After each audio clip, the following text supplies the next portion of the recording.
നമസ്കാരം. ദീപിക ന്യൂസിലേക്ക് സ്വാഗതം. പ്രധാന വാർത്തകൾ. വിഴിഞ്ഞം അന്താരാഷ്ട്ര തുറമുഖത്തെ അദാനി MSC ഓഹരി കൈമാറ്റം സർക്കാർ അറിവോടെയെന്ന് പ്രതിപക്ഷ നേതാവ് പിണറായി വിജയൻ. എങ്ങനെയാണ് സംസ്ഥാന സർക്കാരിന്റെ മുൻകൂട്ടിയുള്ള അനുമതിയോടെ മാത്രം ആലോചിക്കാൻ കഴിയുന്ന കാര്യത്തിൽ അദാനി കമ്പനിക്ക് ഇത്ര ധൈര്യത്തിൽ കാര്യങ്ങൾ നീക്കാൻ കഴിഞ്ഞത്? അവിടെയാണ് വ്യക്തതയുണ്ടാവേണ്ടതെന്ന് പിണറായി പ്രതികരിച്ചു. 25% കൂടുതൽ ഓഹരി കൈമാറ്റം നടക്കുകയാണെങ്കിൽ സർക്കാരിനെ മുൻകൂറായി അറിയിക്കണമെന്നാണ് ചട്ടം. അദാനിയുടെ നിയമവിരുദ്ധ നീക്കത്തിൽ മുഖ്യമന്ത്രി മറുപടി പറയണമെന്നും പ്രതിപക്ഷ നേതാവ് ആവശ്യപ്പെട്ടു.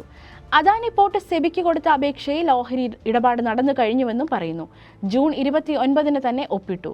കേരള താൽപര്യത്തിന് വിരുദ്ധമായ കാര്യമാണിത്. വിഴിഞ്ഞം തുറമുഖം പുതിയ ഉടമയ്ക്ക് വിൽക്കുന്നതിന്റെ ആദ്യപടിയായി ഇതിനെ കാണാം. അദാനി ഗ്രൂപ്പിന്റെ താൽപര്യത്തിന് വഴങ്ങിക്കൊടുക്കുന്ന നില ഉണ്ടാകാൻ പാടില്ല. സർക്കാരിന്റെ മുൻകൂർ അനുമതിയോടെ വേണ്ട കാര്യത്തിൽ അദാനി ഗ്രൂപ്പ് ഇത്രയും കാര്യങ്ങൾ ചെയ്യാൻ എങ്ങനെ ധൈര്യപ്പെട്ടു? ഇക്കാര്യത്തിൽ ഒട്ടേറെ സംശയങ്ങളുണ്ട്. എവിടെയോ എന്തോ അസാധാരണ കാര്യങ്ങൾ സംഭവിച്ചിട്ടുണ്ടെന്നും പ്രതിപക്ഷ നേതാവ് ആരോപിച്ചു. കൊച്ചിയിൽ സിനിമാ പ്രവർത്തകർക്കും ഡോക്ടർമാർക്കും ലഹരി എത്തിച്ചു നൽകുന്ന സംഘം പിടിയിൽ. അമൽ ജോർജ്, അഭിജിത്ത് എന്നിവരെയാണ് ഡാൻസ് ഓഫ് സംഘം പിടികൂടിയത്. ഓപ്പറേഷൻ തൂഫാന്റെ ഭാഗമായി നടത്തിയ അന്വേഷണത്തിലാണ് നിർണായക അറസ്റ്റ് നടന്നത്. ചേരാനല്ലൂർ വീട് വാടകയ്ക്കെടുത്താണ് ഇവർ ലഹരി വിൽപ്പന നടത്തിയിരുന്നത്. കൊച്ചിയിലെ സിനിമാ പ്രവർത്തകർക്കും ഡോക്ടർമാർക്കും ഉൾപ്പെടെയുള്ള ഹൈ പ്രൊഫൈൽ ആളുകൾക്കാണ് ഇവർ ലഹരി എത്തിച്ചു നൽകിയിരുന്നത്. അമൽ ജോർജിനെ നേരത്തെയും MDMAയുമായി പോലീസ് പിടികൂടിയിട്ടുണ്ട്. 250 ഗ്രാം MDMAയുമായാണ് അമൽ നേരത്തെ അറസ്റ്റിലായത്. കുംഭമേള വൈറൽ താരത്തിന്റെ വിവാഹവുമായി ബന്ധപ്പെട്ട കേസിൽ ഭർത്താവ് മുഹമ്മദ് ഫർമാൻ നൽകിയ ഹർജി ഇന്ന് ഹൈക്കോടതി പരിഗണിക്കും. ഫർമാന്റെ മുൻകൂർ ജാമ്യാപേക്ഷ മധ്യപ്രദേശ് കോടതി തള്ളിയ സാഹചര്യത്തിലാണ് കേരളത്തിൽ തുടരുന്ന ഇവർക്ക് പോലീസ് സംരക്ഷണം തുടരണമെന്നാവശ്യപ്പെട്ട് ഹൈക്കോടതിയെ സമീപിച്ചത്. അറസ്റ്റ് തടഞ്ഞുള്ള ഉത്തരവ് നീട്ടണമെന്നാവശ്യപ്പെട്ട് ജാമ്യത്തിനായി മധ്യപ്രദേശ് കോടതിയെ സമീപിക്കാൻ ഫർമാന് 1 മാസത്തെ സാവകാശം കേരള ഹൈക്കോടതി നൽകിയിരുന്നു. മധ്യപ്രദേശ് പ്രത്യേക കോടതി ജാമ്യ ഹർജി തള്ളിയ സാഹചര്യത്തിലാണ് വീണ്ടും ഫർമാൻ ഹൈക്കോടതിയെ സമീപിച്ചത്. അയോധ്യ രാമക്ഷേത്രത്തിൽ ലഭിക്കുന്ന സംഭാവനകൾ കൈകാര്യം ചെയ്തതിൽ നടന്ന വൻ തട്ടിപ്പുമായി ബന്ധപ്പെട്ട് അന്വേഷണം കൂടുതൽ മേഖലകളിലേക്ക് വ്യാപിപ്പിച്ച് അന്വേഷണ സംഘം. ക്ഷേത്രത്തിലെ സംഭാവനകൾ എണ്ണിത്തിട്ടപ്പെടുത്താൻ ചുമതലപ്പെടുത്തിയിരുന്ന SBI ജീവനക്കാരെയും ഉദ്യോഗസ്ഥർ നിരീക്ഷണത്തിലാക്കി. രാമക്ഷേത്രത്തിലെ സംഭാവന പെട്ടികളിലെ പണം എണ്ണുന്നതിനായി 14 അംഗ സംഘത്തെയാണ് നിയോഗിച്ചിരുന്നത്. ഇതിൽ 11 പേർ ബാങ്ക് ജീവനക്കാരും 3 പേർ ട്രസ്റ്റ് അംഗങ്ങളുമായിരുന്നു. ഈ സാഹചര്യത്തിലാണ് ബാങ്ക് ജീവനക്കാരുടെ പങ്ക് അന്വേഷിക്കുന്നത്. ഇത്രയും വലിയ കൊള്ള പുറത്തു വന്ന സാഹചര്യത്തിൽ ED അന്വേഷണം അനിവാര്യമാണെന്ന് പലരും ചൂണ്ടിക്കാട്ടുന്നു. അതേസമയം യോഗി ആദിത്യനാഥ് സർക്കാരിനെതിരെയും BJP RSS നേതൃത്വത്തിനെതിരെയും വിഷയത്തിൽ കടുത്ത വിമർശനവും ഉയരുന്നുണ്ട്.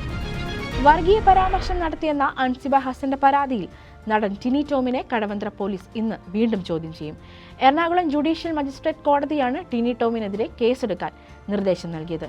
ഇതിനെ തുടർന്ന് കടവന്ത്ര പോലീസ് ഇന്നലെ ടിനി ടോമിനെതിരെ കേസെടുത്തിരുന്നു. എന്നാൽ നടനെ ഉടൻ അറസ്റ്റ് ചെയ്യാൻ സാധ്യതയില്ല എന്നാണ് സൂചന. അൻസിബയുടെയും അമ്മ സംഘടന മുൻ പ്രസിഡന്റ് ശ്വേത മേനോന്റെയും നീനക്കുറുപ്പിന്റെയും മൊഴി പോലീസ് വീണ്ടും രേഖപ്പെടുത്തും. മൊഴികൾ പരിശോധിച്ച ശേഷം മാത്രമാകും അറസ്റ്റിലേക്ക് കടക്കുക. അഫ്ഗാനിസ്ഥാനിലെ താലിബാൻ ഭരണകൂടം സ്ത്രീകളെ അടിച്ചമർത്തുന്നതിൽ പ്രതിഷേധിച്ച് അഫ്ഗാൻ സ്ത്രീകൾക്ക് അന്താരാഷ്ട്ര വേദിയിൽ പിന്തുണ പ്രഖ്യാപിച്ച് മിസ് യൂണിവേഴ്സ് ഫാത്തിമ ബുഷ്. സ്വന്തം അവകാശങ്ങൾക്കായി ശബ്ദമുയർത്താൻ പോലും സാധിക്കാത്ത അഫ്ഗാൻ വനിതകളുടെ അവസ്ഥ ലോകശ്രദ്ധയിൽ കൊണ്ടുവരികയും അവർക്ക് വേണ്ടി നിലകൊള്ളുകയും ചെയ്യുമെന്നും മെക്സിക്കൻ സ്വദേശിനിയായ ഫാത്തിമ ബുഷ് ഒരു അഭിമുഖത്തിൽ വ്യക്തമാക്കി. കേരള സർവകലാശാല വൈസ് ചാൻസലർ സ്വന്തം നിലയ്ക്ക് അഡ്വക്കേറ്റ് ഗിരിജ ഗോപാലിനെ നിയമിച്ചതിൽ പ്രതിഷേധിച്ച് സർവകലാശാല standing councillor advocate Thomas Abraham രാജിവെച്ചു. രാജിക്കത്ത് അദ്ദേഹം സർവകലാശാല രജിസ്ട്രാർക്ക് കൈമാറി. വൈസ് ചാൻസലർക്കെതിരെ ഗുരുതരമായ ആരോപണങ്ങളാണ് അദ്ദേഹം രാജിക്കത്തിൽ ഉന്നയിച്ചിരിക്കുന്നത്. തന്നെ സ്ഥാനത്ത് നിന്ന് നീക്കാൻ VCക്ക് അധികാരമില്ലെന്ന് തോമസ് എബ്രഹാം പറയുന്നു. സ്റ്റാൻഡിംഗ് കൗൺസിലറെ നിയമിക്കാനോ നീക്കം ചെയ്യാനോ ഉള്ള പൂർണ്ണ അധികാരം സർവകലാശാല സിൻഡിക്കേറ്റിനാണെന്നും കത്തിൽ ചൂണ്ടിക്കാട്ടുന്നു.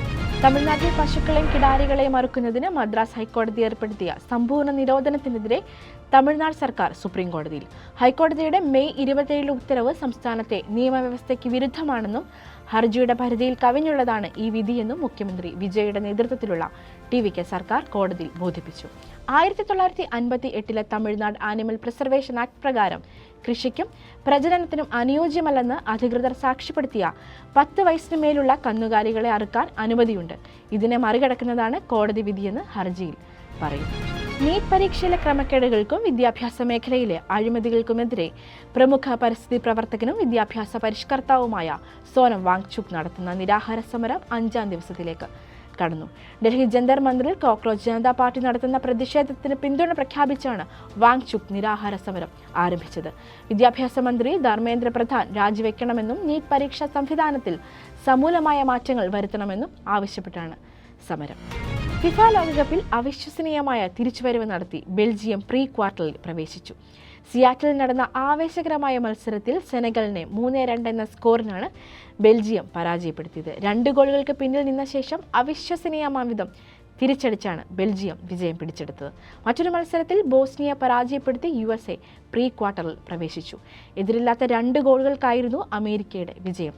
അവസാന നിമിഷം വരെ പൊരുതിയിട്ടും USAയുടെ പ്രതിരോധം ഭേദിക്കാൻ ബോസ്നിയയ്ക്ക് കഴിഞ്ഞില്ല. ഇതോടെ വാർത്തകൾ അവസാനിച്ചു. നമസ്കാരം. സത്യസന്ധമായ വാർത്തകൾ അറിയാൻ ദീപിക ന്യൂസ് ഫോളോ ചെയ്യൂ.